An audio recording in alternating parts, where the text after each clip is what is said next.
Welcome, everybody.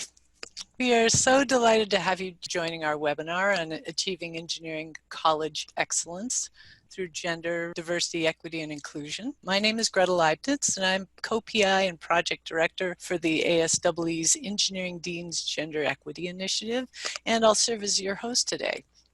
And with me are Geraldine Gooding, who's the EDGE program manager, and she will be helping monitor the chat. And then Dr. Valian. She's an internationally acclaimed gender equity researcher and distinguished professor of psychology at Hunter College. What I'd like to do is just note that she has written a fabulous book. She's written two, but the one I want to reference in particular is An Inclusive Academy. I found this book highly readable. I love the dense research that she builds her case upon, but most importantly, it's very action-oriented. So by way of example, I wanted to show you a section on her recommendations for maximizing faculty retention and building community. In that section, she includes institutional policies. She talks about institutional programs that are evidence-based. She has recommendations for actions by senior administrators, as well as recommendations for department chairs. So you get a sense that the recommendations that she does provide are evidence-based, and they're all throughout the book. So this is,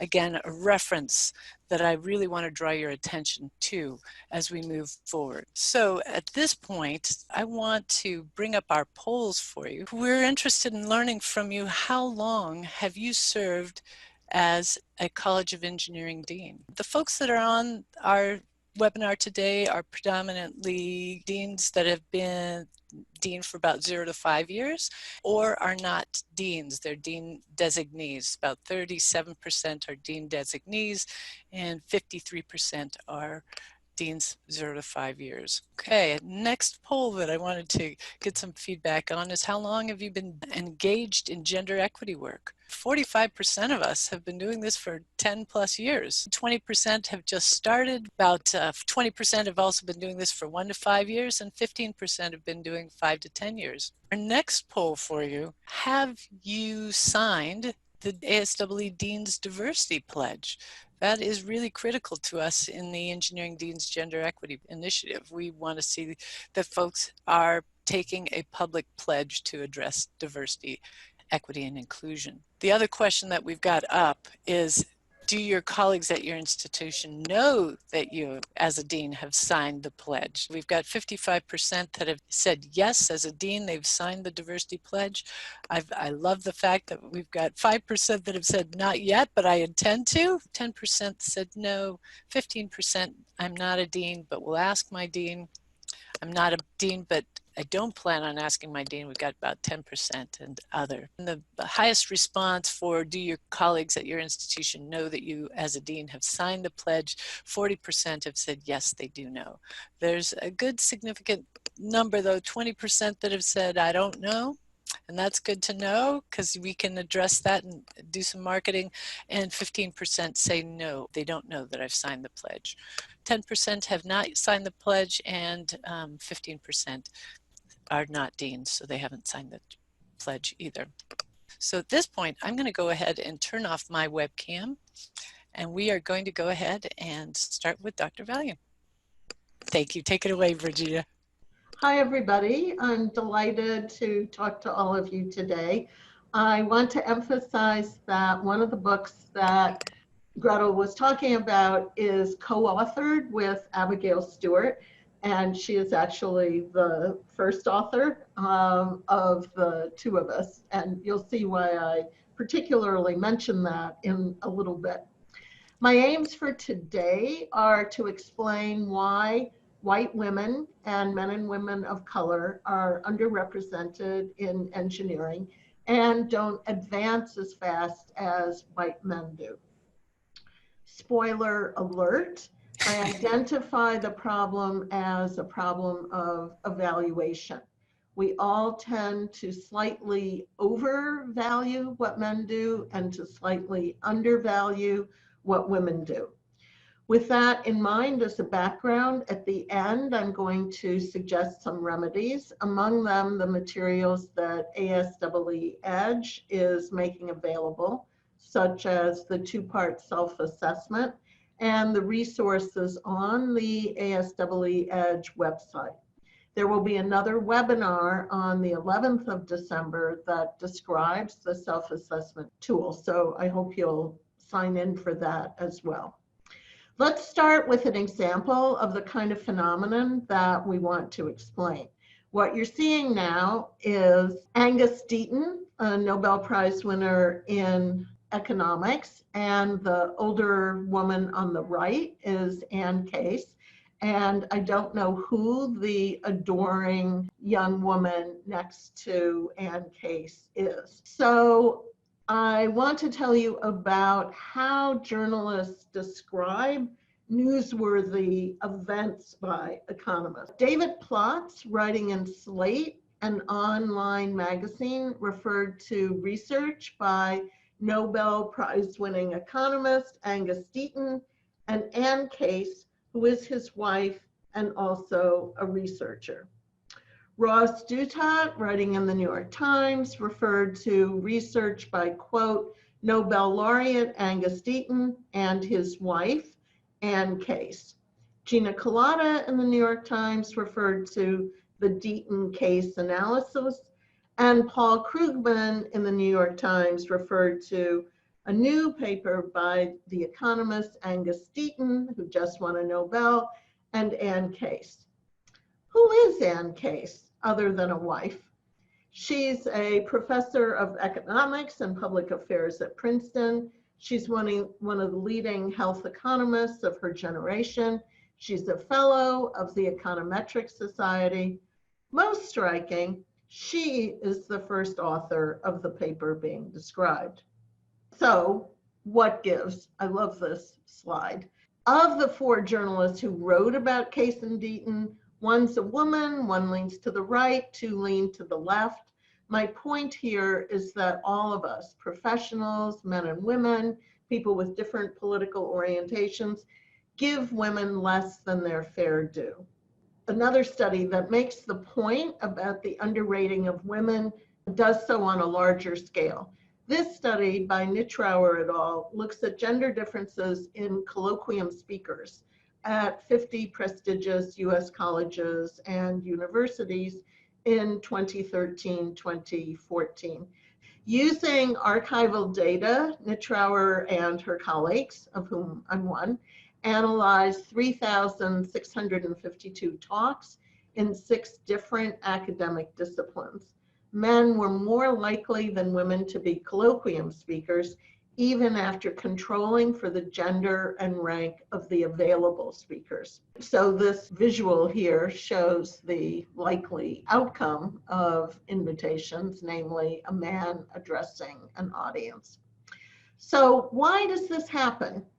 Several researchers have suggested that women's absence is due to choice.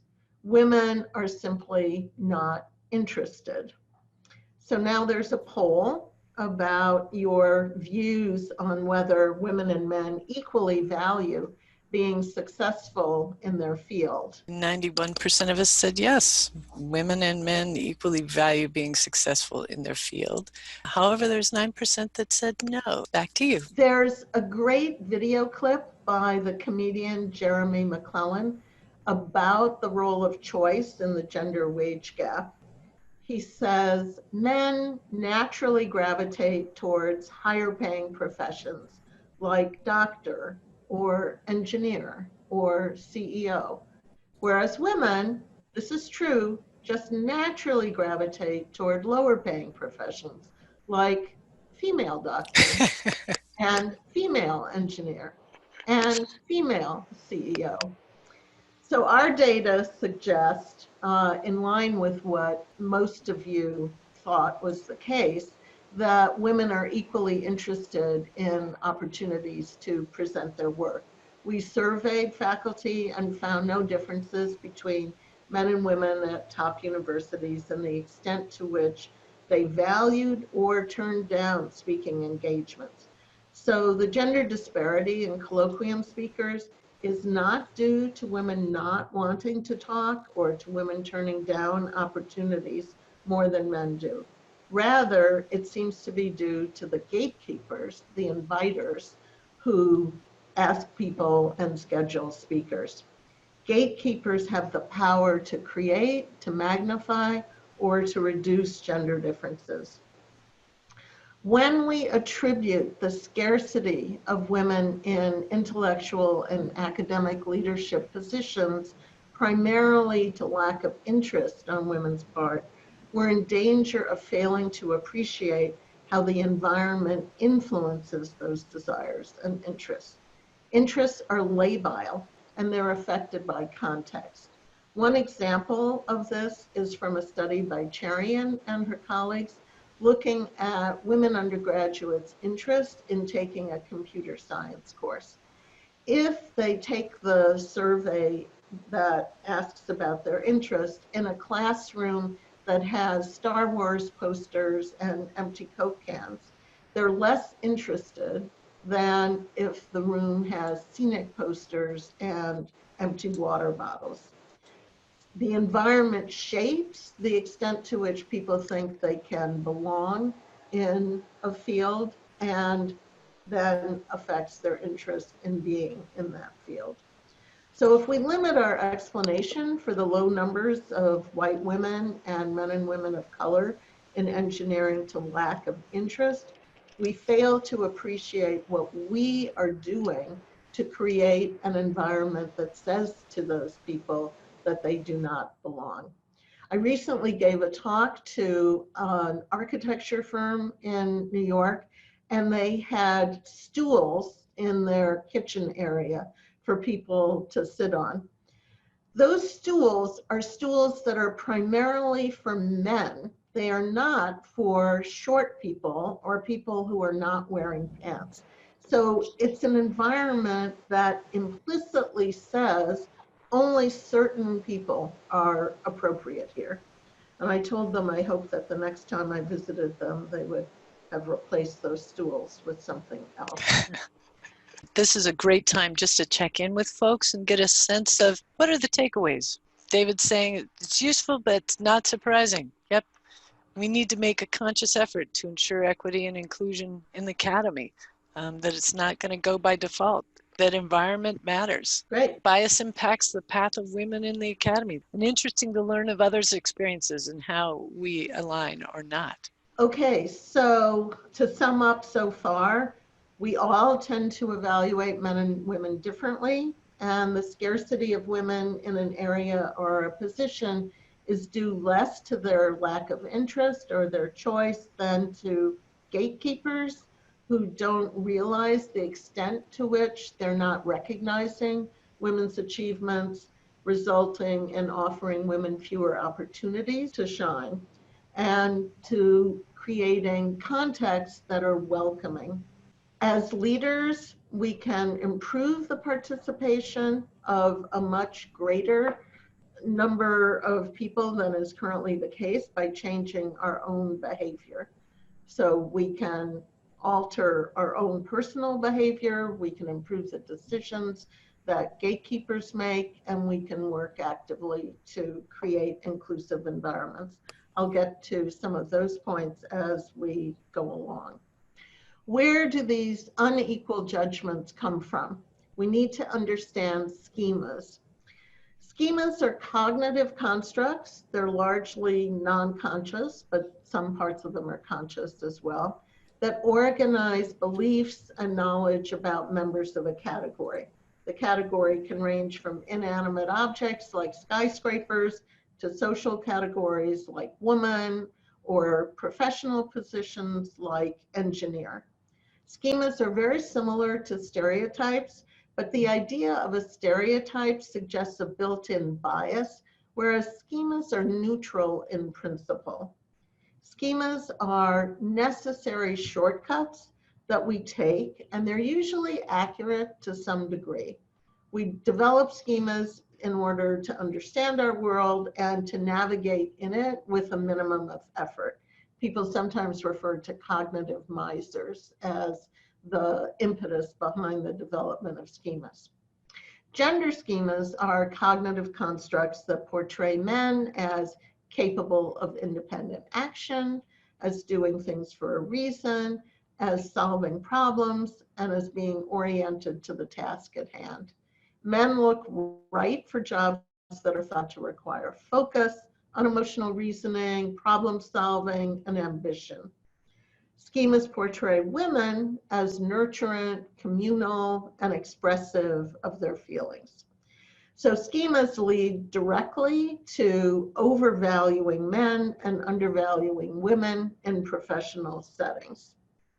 Both men and women hold schematic views of men and women to the same degree as long as we query them implicitly, subtly. If we query people explicitly, first of all, everybody has a tendency to say what they think is the right thing, and women are more likely to say what we think is the right thing than men. But when we use the subtle procedures that my fellow cognitive and social psychologists do, then we see that both men and women have gender schemas. So we can now ask who looks right for the job of engineer and who looks right for the job of taking care of others and laboring for love. We've got another poll for you. How might schemas influence the recruitment of women and men in engineering? Here are the results. Research evidence suggests schemas influence all but the last option. Virginia, I'm going to toss it back to you. Okay, very interesting to see people's responses. Seems like many of you already know a fair amount of the literature here. I'm going to go on to something you may be less aware of, which is how schemas work in combination with other factors to affect decisions. So to understand what happens in recruiting people for an engineering position, we can combine people's beliefs that they're impartial and unbiased with gender schemas that represent women as less likely to fit the position of engineer. I think Gretel's got another little poll for us here. Once people communicate their belief that they are fair and impartial, they do a much better job of being unbiased in selection of people for position in engineering, regardless of the sex of the person seeking the job. True or false? We've got 86% saying that's false, and 14% saying that's true. Okay, so let's see what the data say. Work by Merritt, Efron, and Monin has found that when participants explicitly disagree with an overtly sexist statement, like women are not very smart, they are ironically more likely to then pick a man for a stereotypically male job, such as construction supervisor. So it appears that once individuals have announced their bona fides, they've said that they're not in any way prejudiced, they think they've demonstrated a lack of bias, and that makes it more likely that on their next opportunity, in a situation that activates gender schemas or race schemas, they're more likely to demonstrate a preference against the woman or the person of color. So it seems that people reassure themselves, since they've said they aren't biased, people reassure themselves that they aren't, and then that leaves them free to make a judgment on the basis of bias. So the important aspect of this that I hope everyone will keep in mind is that thinking that one is fair and impartial is different from reminding oneself before you make a decision that you will strive to be fair and impartial. Thinking one is impartial leaves you free to be partial. Striving to be impartial acknowledges that you might not be and means you'll take more care in a decision. Since academics routinely espouse the merit principle and believe they operate in terms of it, this moral licensing should give people pause. A statement that Abby and I encounter frequently is, I don't care who they are, I just want the best person. This is a good setup for moral licensing. Once people have assured themselves that they behave fairly, they're less concerned about their judgments in any particular case, and schemas can operate more freely. So let's see how this might play out, some of this with engineering deans. In a 2019 ASWE EDGE survey, more than 90 engineering deans responded to questions about attitudes and practices related to gender diversity. Over 60% of the deans rate the readiness of their college to address gender equity as moderately to very ready. And a large majority of deans, 80%, say that they hold faculty leaders accountable for hiring women, and an even larger percent, 88%, say they hold faculty leaders accountable for promoting women. In the following series of polls, we'd like to see how you predict deans responded to the questions that Gretel will now put up for you. Okay, we've got a poll question for you that is, what percent of engineering deans say they hold faculty leaders accountable for fair and equitable teaching loads? 33% responded that 92% of deans do this. 25% said that 82% of deans do this. 8% said 72% of deans do this. 8% said 62%.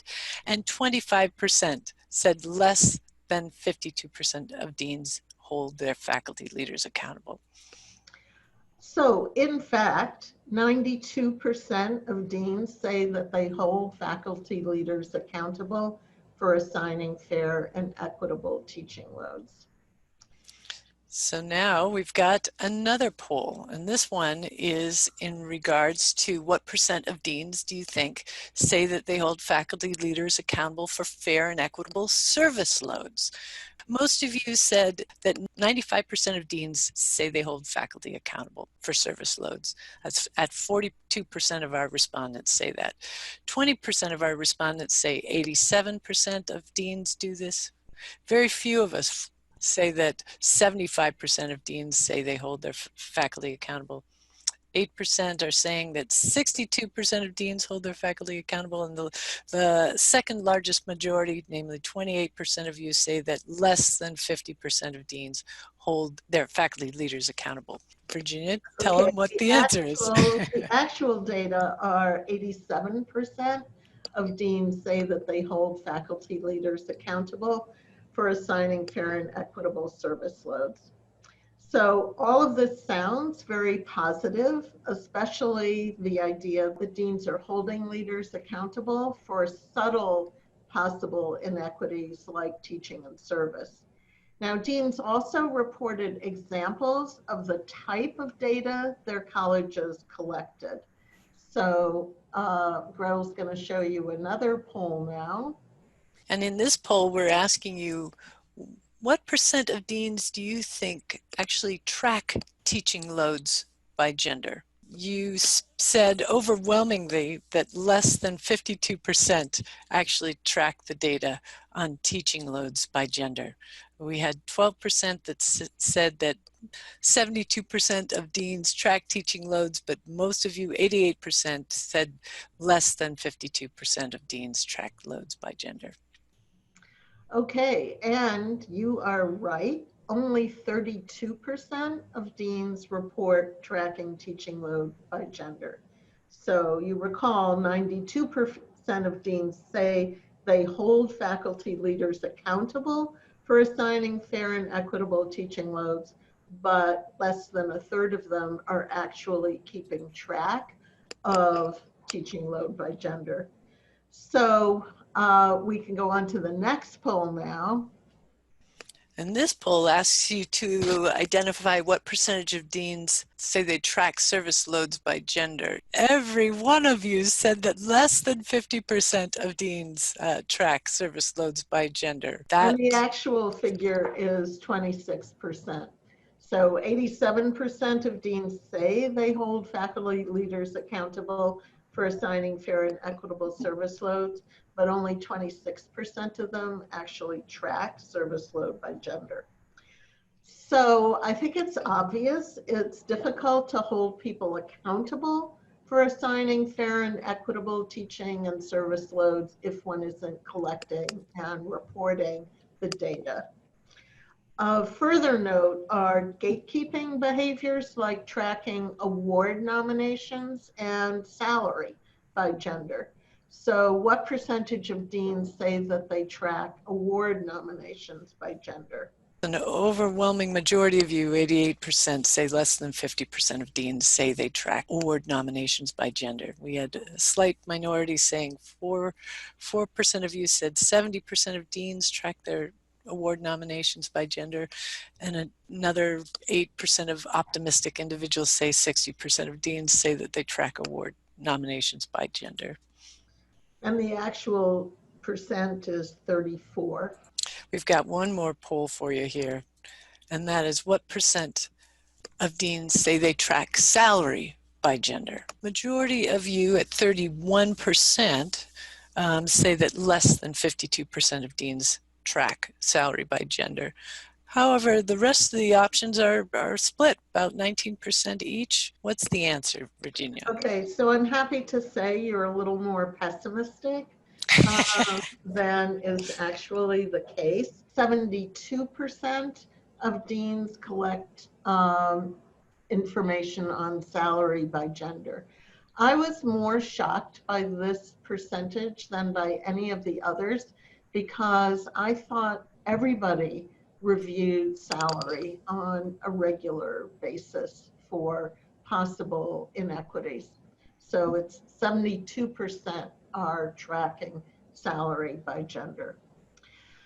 So to summarize here, although deans say that they're holding leaders accountable, only a minority are tracking all the data that are a prerequisite for actually holding leaders accountable.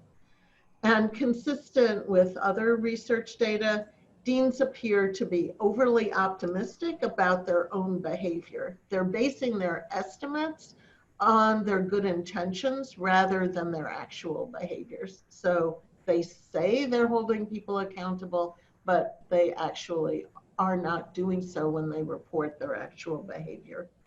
If we're going to improve gender representation and the representation of other underrepresented groups, it's critical that we collect data and that the data we collect are valid. For example, student teaching evaluations are often used as a key indicator of faculty teaching success. And we have another poll item for you here. What percentage of deans say that students tend to evaluate male instructors more positively than female instructors?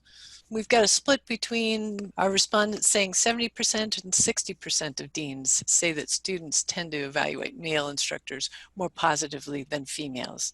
We've got quite an optimistic crew because we've also got 17% that say 90% of deans are aware of this and 13% say 80%. We've got a 21% saying that less than 50% of their deans are aware that students tend to evaluate male instructors more positively than females. So in the actual questionnaire, only 39% of deans strongly agreed that students tended to evaluate male instructors more positively than female instructors.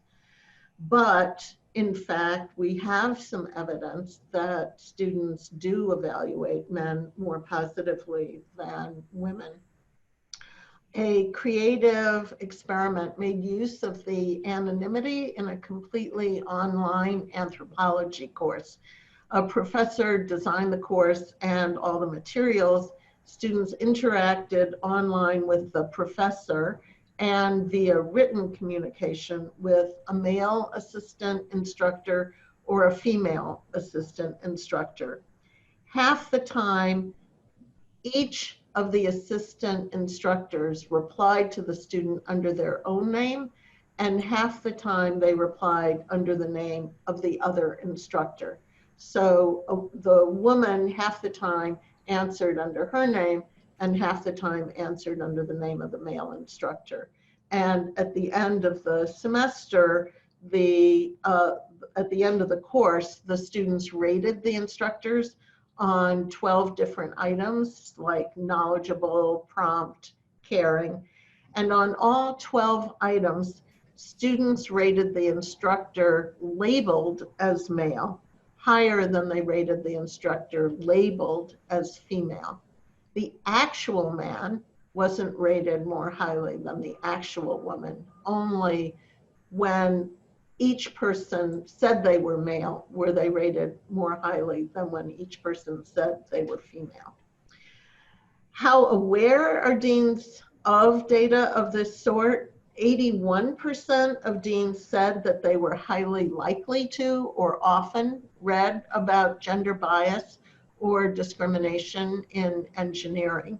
But as I mentioned a bit ago, when asked specifically about whether students tended to evaluate male instructors more positively than female instructors, only 39% either strongly agreed or agreed.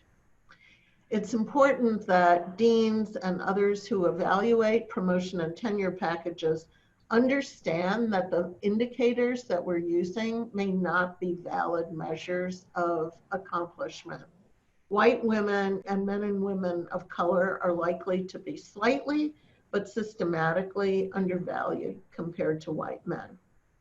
I'm emphasizing here that many of the instances of evaluation differences are small and seemingly unimportant, such as a single teaching evaluation, or an example that women frequently notice is the meeting where they make a suggestion and it's ignored, and 10 minutes later, Joe makes the same suggestion and everybody says, "What a great idea, Joe." And the woman is left wondering, what was wrong with the way she said it? Did people not hear it? What was going on? All of these small instances add up over time. That's the phenomenon of the accumulation of advantage or the accumulation of disadvantage.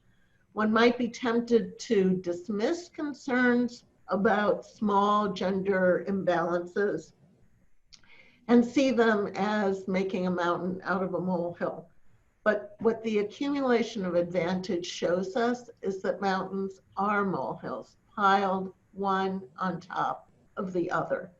Success is largely the accumulation of advantage over time, exploiting small gains to get bigger ones. A computer simulation demonstrates that even very small amounts of bias repeatedly encountered matter. This research was also performed at Rice by Martel, Lane, and Emmerich. They simulated an 8-level hierarchical institution with a pyramidal structure, and they staffed it with equal numbers of men and women. And the model assumed a tiny amount of bias in determining promotion from one level to the next, an amount that accounted for only 1% of the variance.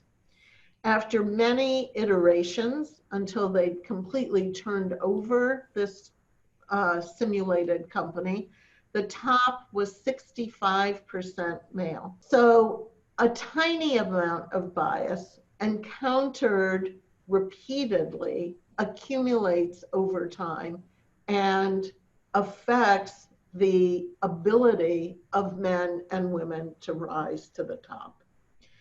So the two key points of the analysis are that the schemas we're all carrying around and using to evaluate people result in our overrating men and underrating women in many different ways, often small ways.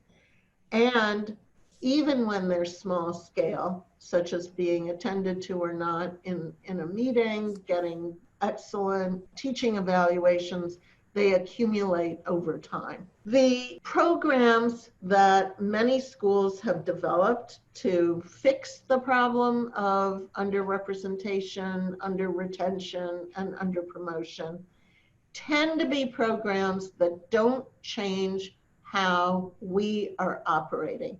They're programs that are designed to help the people who are not successful. And those programs are valuable, but they ignore the core problem of evaluation.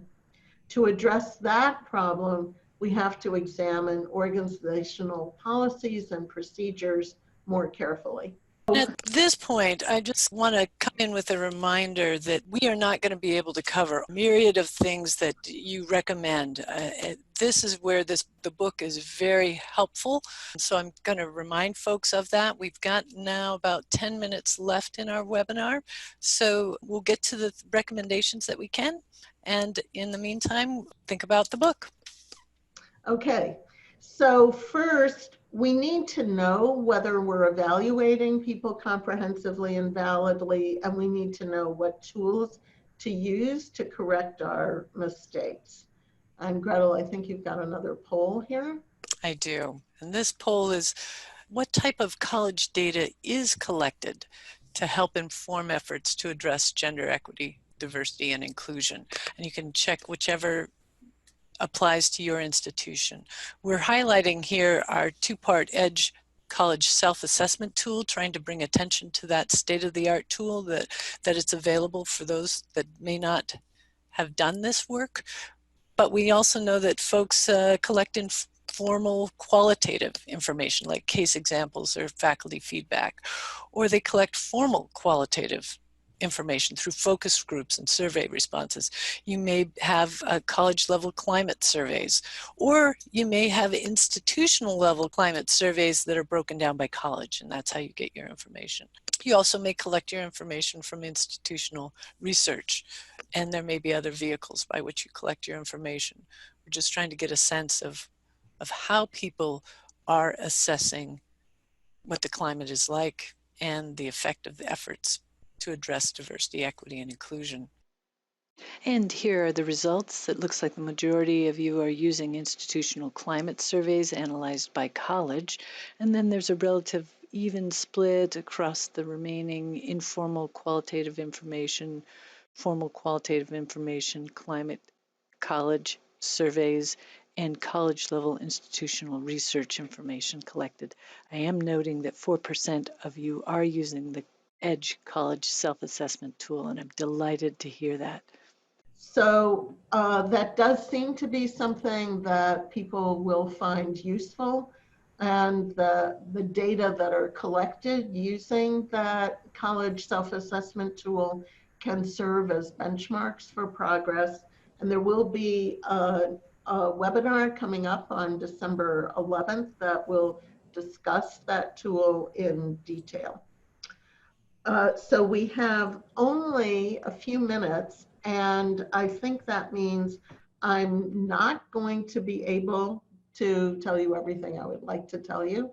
I will close so that there will be a little time for people to ask questions by saying that one issue that a number of you mentioned was that some faculty, many faculty are either not on board or think that quality will suffer if you have a diverse set of applicants.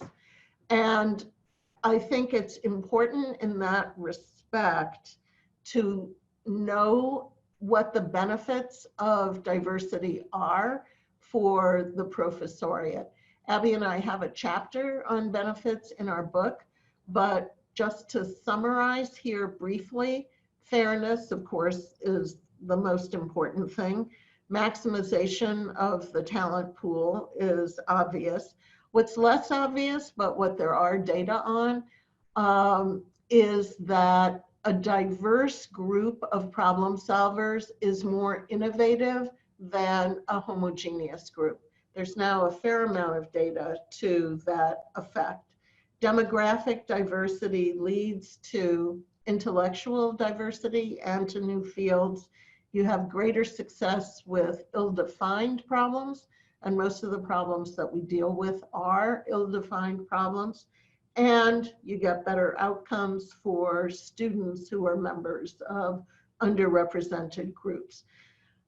every dean designee should know what all of those benefits are and what the data are that substantiate the claim that there are benefits, so that we can eliminate the idea that women and people of color are getting their jobs because they are diversity hires rather than because they are competent. As I said, in our book, Abby and I make a number of specific recommendations about how recruitment should proceed, how promotion should proceed, how deans can hold chairs or heads accountable, and what principles should underlay the various procedures and policies that we come up with. I know one question that has come up is in search committees, we're seeking to hire the best, and the best invariably has a stamp on it from, elite institutions. Can you please address that? Yes, I can. So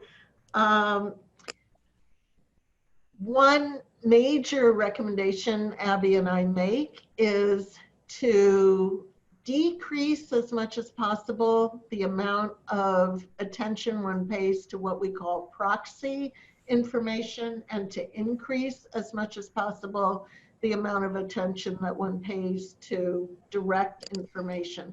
Proxy information is information like what school the person went to. And we know that African Americans are going to be penalized right from the get-go, because only 34% of African Americans get their degrees from very high research institutions. Women, 44% of women compared to 47% of men get their degrees from very high research active institutions. That difference seems small, it is significant. So to the extent that we rely on that information, we are setting ourselves up from the beginning to reduce the number of women and people of color whom we entertain as serious candidates. The solution to that is more work for people who are on the admissions committee. We recommend that people ask for 3 kinds of information in addition to the standard: a research statement, a teaching statement, and a diversity statement, as well as a cover letter, and that everyone read all of that information, and that everyone who is at least relevant to the job have at least one of their papers read by at least one person on the committee. So that's a way that you can maximize the direct information that you get about people.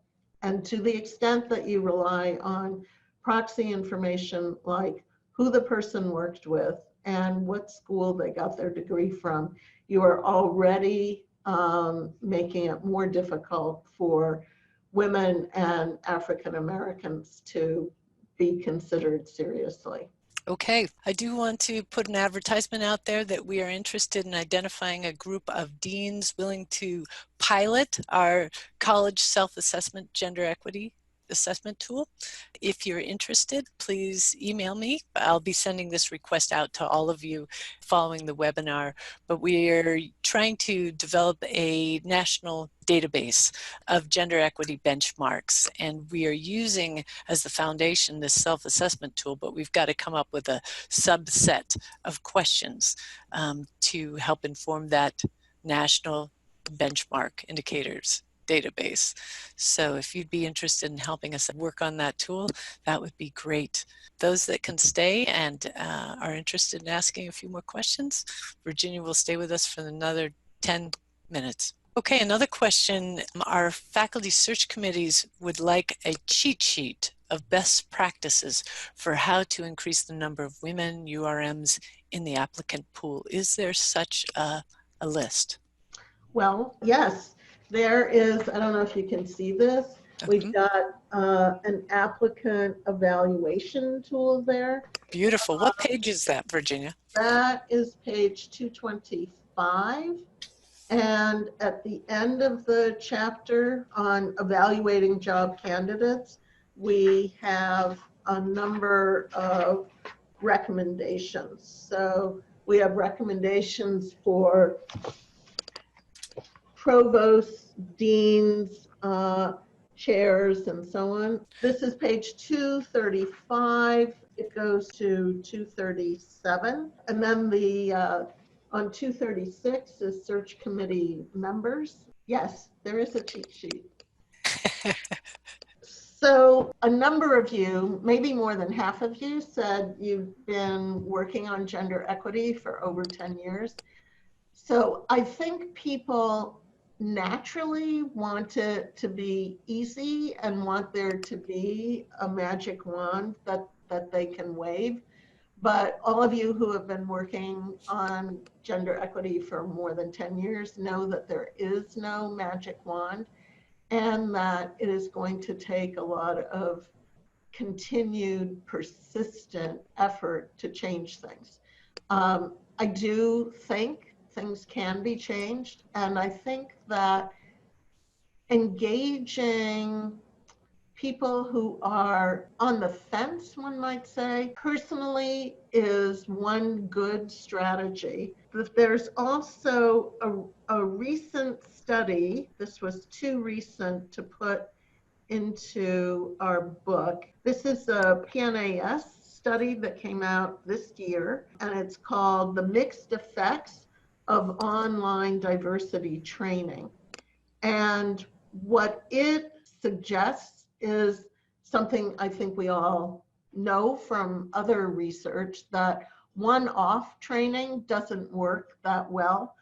But what they demonstrate is that even one-off training has some positive effect. So talking to people, giving people data, and being willing to entertain questions and comments, no matter how inappropriate we might sometimes think they are, I think that's what we have to be willing to do on a daily basis. There's a couple comments about disaggregation by cis and transgender faculty. Any comments on that? Yes, so I remember hearing Joan Reed talk about this question of disaggregating data. And what we always tend to say about disaggregating data is that the numbers are too small to allow us to disaggregate. But the fact that the numbers are too small is part of the problem. It is difficult. I think one would have to do national studies in order to get at the problems that trans individuals and people who are differently able have, because at any given institution, the numbers are so small that first of all, the people are automatically identified, which they don't necessarily want to be, and it becomes difficult to get good numbers. One thing that my department did a week ago, which was very effective, we have a deaf faculty member. Actually, Hunter has 2 deaf faculty members, but in our department, we have 1. And she has interpreters all the time. And the interpreter gave a colloquium about being an interpreter, what makes being an interpreter easier or harder, how it's the responsibility of the whole group to have one conversation going on at a time, and for people not to interrupt each other, for people to speak clearly, things that we never have thought about. But once it came up, a number of people said, I have trouble following our faculty meetings because so many people are talking at once, or I can't always hear what's going on. And so it demonstrated something that we see again and again, that when you try to fix a problem because of, in this case, one person, you end up making life better for everybody, assuming that you can, in fact, fix it. And so this idea of coming up with universal solutions, I think is one of the most important things we can do. And that's a principle that Abby and I enunciate in the preface to the book. So in some ways, it's not about, sorry, I didn't mean to talk over you. No, that's okay. But oftentimes we've been oriented towards, gender or people of color. And what we're asking is to really expand our consciousness to universal design. And that way we can affect positive change for everybody. So that means if the trans individuals at one's institution are willing to talk via a focus group or a small group where one can see what are the issues and what could we do to make those issues go away, that would be a way of addressing it. But in terms of things like time to full professor, you need a lot of data in order to meaningfully determine that, for example, women spend longer at associate professor level than men do. And in some things, you really need national data. So some of you are probably aware of OMIRA's data looking at service loads and showing that women are asked more than men and they accept more than men to do service. But people aren't tracking that sort of thing enough. And that you're referring to Carrie Ann O'Mara's work, Yeah. and Yeah. Happy to provide those references if people are interested. We've got time for maybe a couple more questions. One of the questions that have come up is, we were talking about search committees and getting diverse representation. The question is, how do we get them in the pool to begin with? Any suggestions there? So there are standard ways that you all know about, and you may also know about some of the non-standard ways, such as going to professional meetings and getting to know people, graduate students who are in the Black Students Association or women who are in the women's group. Like in my field, there's Women in Cognitive Science, and graduate students come there. So what some people do is cultivate their experience and acquaintance with graduate students and postdocs over years, so that when there's a position available, they've kept track of people and they're ready to invite them to apply. So you have to make more of an effort, because people do not necessarily think that they're going to be welcome. So another thing I recommend is putting things on the website that make it appear, hopefully genuinely appear, that the department is a welcoming place, either with stories that people have, different experiences that people have. The website is your way of trying to demonstrate that you are inclusive and welcoming, and you can do a lot there. One last question. This is an interesting one. When you're looking at papers, how do you handle multiple author papers to give the candidate proper credit for their work? That's a real toughie. It came up in a very recent discussion that I had with someone, and it's worse in some fields than other fields. So you don't want to treat Ann Case, to go back to the very beginning of my presentation. So I think with this, as with some other things, being prepared ahead of time and having a discussion ahead of time, how do we want to deal with team papers, with collaborative papers? And one way to start is by making the case that even when you control for number of authors, team papers are cited more than individual papers are. We discussed that in our book. So collaboration and interdisciplinarity seems to be the wave of the future. So if we penalize people for doing that sort of work, we're effectively penalizing ourselves.